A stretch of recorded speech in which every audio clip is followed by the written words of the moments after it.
In today's video, I'm taking you to a golf lab that has totally redefined my game in every single area. I'm going to do it now.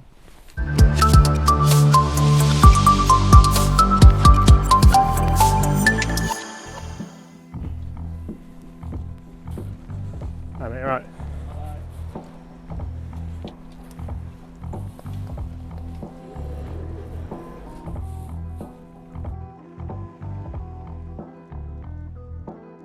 So guys, this is where the magic happens or happened or will continue to happen, because in this lab, I'm going to call it a lab. It's a studio, it's an indoor teaching facility and an outdoor teaching facility actually. We're at Waterfront Golf Club with Chris. Chris, how are you? Very good, yourself? Now Chris, I don't mean to blow my own trumpet, but I'm going to put some of my putts and chips and drives on screen now. Not many good drives. Because you see guys, Chris has single-handedly, sort of, helped my game this year massively. I feel like I've played some of the best golf of my life this year, especially on camera for you guys. Some of the golf off camera hasn't been that good, which is why it was off camera. Correct. So, Chris, just talk us through, because it's ever changing in here, and if anyone ever wants to come for a lesson, they can do, can't they? Correct. But you're always adding stuff, you're always helping golfers. And today we're going to go through each element of my game, discuss how Chris has helped, discuss what I'm working on, what I'm still going to work on in the new year, because it's obviously never a finished article, and we're going to do it now. Let's do it. Right, Chris, so we're going to start with the flat stick, then we're going to look at how you've helped my chipping and pitching. We're also going to look at how you've helped my driving as well, because did you know that everyone can play? Everyone can play Trackman. Right. So the first thing we're going to do is look at my putting stroke and see just how much better it's got. We're using something called Capto. So if you don't know what that is, what is it? It's Capto, Precision Putting Technology. It's this little device. I was going to say, is that how you speak to your clients? It's this little device. Oh look, James Robinson Golf Day, look at that. Chris, 60-degree wedge for life. That's nice that you've got that up. You put it up, I think. I didn't put it up, I gave it you. You put that there, right. I must have not. So Chris, what are we doing here with my wand that has, let's be fair, this thing's beat you more times this year than... This is what they've come for. Right here. They've seen the sheep. Now they're going to watch this drop. Come on! Yes! I'll not put that in. Well, I wouldn't say it has, but I mean, it's performed better, is what the goal is in life. Putters. It's definitely hold a couple of birdie putts against you. Do you not feel bad helping me this much? No. Newport 2 it is. 2. Newport 2, there. Look at the wear on this as well. It's absolutely battered, this thing, because it's just been holing putt after putt after putt. Well, I must have not been there again for that. So a couple of things we've worked on, guys. When you are working on your putting, there's 3 main areas. There's read, so we do an aim point read. We look at ground undulation, we make sure we are aiming the ball in the right place. There is speed, which works together with read, as you can imagine, and then there is start line. So this massively helps me get my start line better. It helps me work on my putting stroke. Is this my stuff from before, or is this... Yeah. Is it? So you keep it? 0.0 face. Oh, check that out. So we're just going to have a little bit of a challenge, see how good my putting stroke is now. Tour pros will do this all the time, Chris, won't they? That with Jiggy, you're doing this non-stop. Yeah, so checking up on your stroke, seeing where your face is. If you're putting well, it's always good to check as well, because you want to see where you're at, what you're feeling, and why you might be putting well. Not just, I'll wait until it's disastrous and I miss all the putts, then I'll go and have a putting. Which is generally what golfers do, isn't it? Right. Generally. How many putts would you like me to hit? Ooh. We shall hit 3. Yep. As we have 3 balls. Ah, wonderful. We have more than 3 balls. But so here, first putt, I would like James obviously to line it up if it's not too much effort for him. Is it straight putt? It's a straight putt. We're going to go to the middle hole first, then we're going to get him to go to this left hole and then to the right hole. So again, it's going to get him changing his aim. He's got to move. It's a square mat. Can he aim well? Can he stroke it well? Can he just be the ball? And this is a massive thing as well when you're having a putting lesson, not just putting to the same hole. Yep, hitting a straight putt over and over again is not one to remember. So straight off the bat, oh, if we have a look at that path. And this is exactly what, I'm absolutely buzzing that I've just done that. So this is what you pay the big money for. Not that I've paid Chris, I bought you a coffee once. Underpaid is what I am. But look at these for numbers. Because this was all over the shop a couple of years ago, wasn't it? It was horrendous. Correct, we'll see if it's on there. Oh, look at that, that's what it was, isn't it? That's where it was.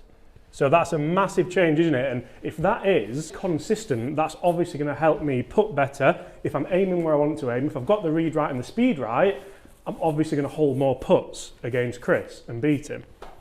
Debatable. But yes, you have to have, a read is only good as the speed that you give it. You know, you could read greens well, you know, you could have this putt, let's say it was a breaking putt and you have it a foot outside. If you knock it 10 foot past, then the read might have been perfect, but obviously the speed is god awful. Right, left one, and we're actually using these Tricks and Divide balls as well. We had these in an episode of Talking Balls, and they are fantastic for that feedback. Is this a fat putt? A fat putt? I'm a fat putt. Is it a flat putt as well? It is a flat putt.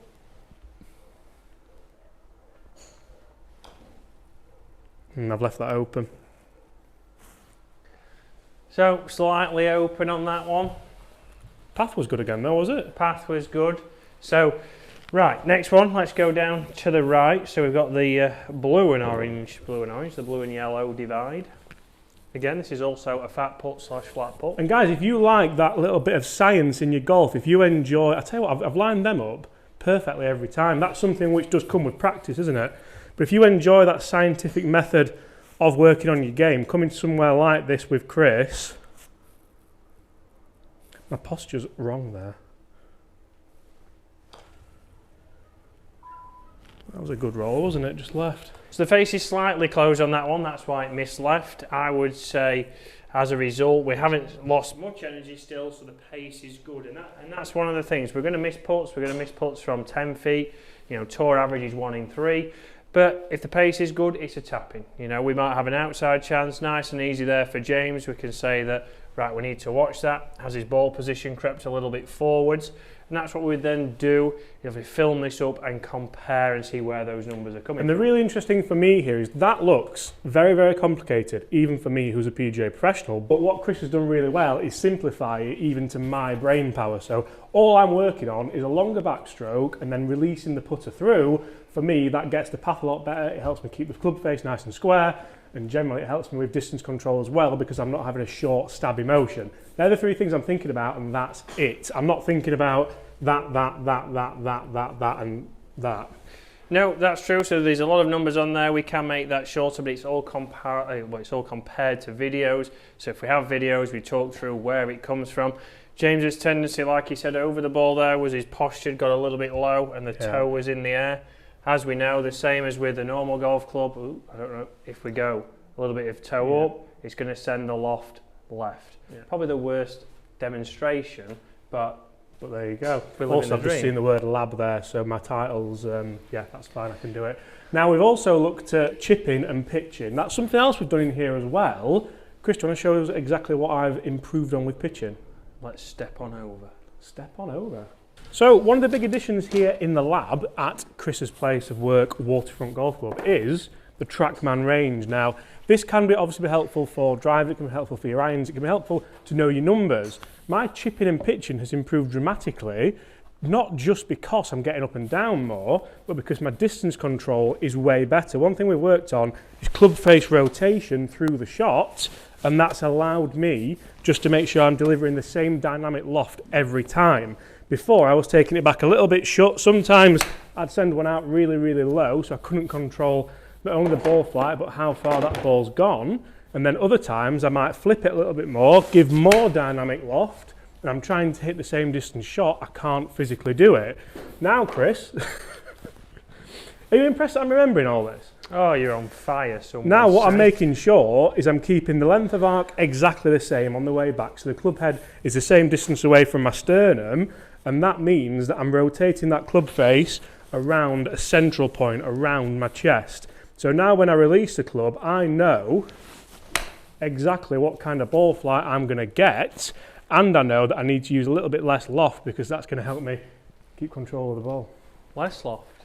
It pains me to say it, Chris, but yes. Less loft, correct. And one of the big things that we saw with James then, as a result, his distance control was a lot better. So hitting his landing zones, hitting his yardages was much easier to repeat. And the main thing there is he's leaving himself shorter putts, the same distance putts, and he can be more aggressive around the greens. So we've got Trackman Range set up now. Chris, give me a number to hit with this 50 degree. Let's go for 65 yards.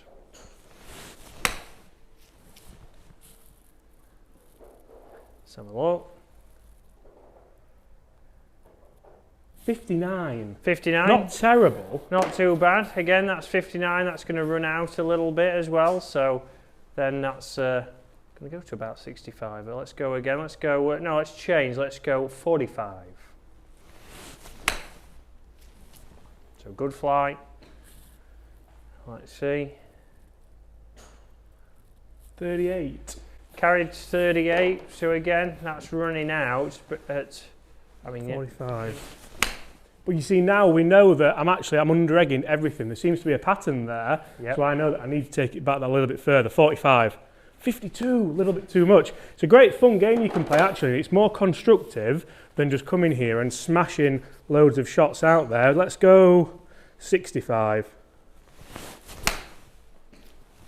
Much better. That's got to be about 60, 66, I think, maybe. Oh, 62. But you see there, guys, by even coming in and having a bit of a warm-up here, you're actually drilling in exactly what you need to be doing down the driving range rather than just smashing loads of golf balls. No coffee this morning? No coffee, some Coca-Cola. But yes, you can come down here, be productive, you can hit to the different shots, we can change the targets, you can play find the flag or capture the flag, whatever you want to call it, and really test those wedges out. And that's where, again, James has now got the technique. Now it's now joining in, right, how far do I want it to land? And it's all about carry distance there. You see we've got two. So we've got carry and total. Yes, we need to know the total, but the carry is more important. People say, why? Okay, if I'm hitting to this first Trackman sign here, which is 43 yards, if I know that I can hit it 43 yards, but if there's a bunker short, I need to know what that's carrying. It's no good going, oh yeah, I can hit a 45-yard shot, but if it's landing at 30 and running out, it's straight in the bunker. Now, one other thing you've helped me with, Chris, and Chris is a short game coach, but actually, you've helped me a lot with this. Do you remember that? Because this was in here, but it was only a brief one. Because this lab or studio is fantastic. We're in. Do I have to change the club on there now? Or we'll change the club. And we've been working on trying to get me to stop hitting it left. You may have noticed this year, I'm not hitting it left as often. There's still a couple of ones in there. But the big thing we worked on, Chris, was body rotation, wasn't it? It was to stop basically putting the anchors on and letting the club overtake the body. So if I keep the body turning, this is first full swing of the day, but I still feel confident I can hit a nice... Oh, wow. How good's that? Well, it's not at the target I've set on there, but I mean, yeah, but it's exactly where I was aiming down there. That was absolutely... Straight. I might just call it a day at that, to be honest. 277. And the ball flight was wonderful, wasn't it? Yep, good ball flight. So yeah, focusing more on finish position and body turning as opposed to just getting as much power and as energy into the ball. Swinging it much more like a 8 out of 10 swing. It's easy to turn your body. The speed will probably go up. The distance is still good. I mean, on a cold day, first shot, 251 carry, 280 total. Is not bad for a small geezer like James. I thought Chris was going to say swing it much more like a proper golfer. But guys, there you go, real quick video today, just showing the lab that I come to so often to help me hone my game. I'm not saying my game's good, I'm not saying it's perfect, it's nowhere near that, but whose is. Guys, if you're in the area and you fancy coming for a lesson, check out Chris in the new year. I think he's having some time off now, but I'm sure he'll get you in as soon as he can. Well-deserved time. He's having a couple of stones over Christmas. All right, guys, so leave him alone. Guys, thank you so much for watching. Go check out Chris Dennis Golf. Thank you so much for all the support this year, and I can't wait to see you all at the same time tomorrow. Don't be late. Bye.